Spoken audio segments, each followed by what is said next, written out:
非洲地区防疫期间，全国禁止用喷饲猪，台中呢，逐工煞有要到200栋的喷膜都气化，市政府是乌窟仔准备要用台的。虽然这12大油喷掩埋场减做3大，不过也传出讲再来要砍的土不符合规定，甚至部分的掩埋场呢，这油喷的水拢流出来。市政府是解说讲，这窟仔下底拢有粗这塑胶布，流出来是雨水，唔是喷水。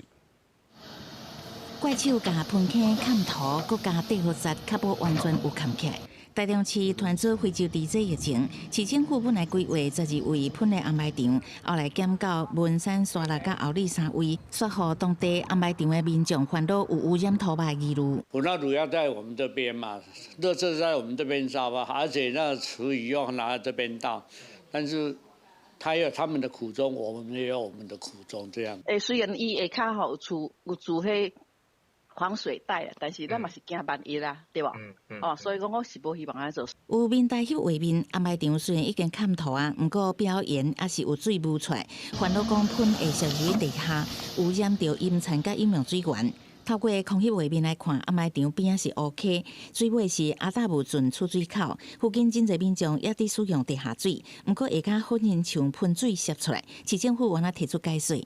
所以呢，坑外看到的积水是雨水的积水哈，并非是掩埋坑覆土之后，好这个水冒出来外溢哈，是没有这样的事情。 另外，市政府包厢30再来砍下土山有真侪石头甲土角，环保局也背回讲，这的土角无适合使用，无互因入来。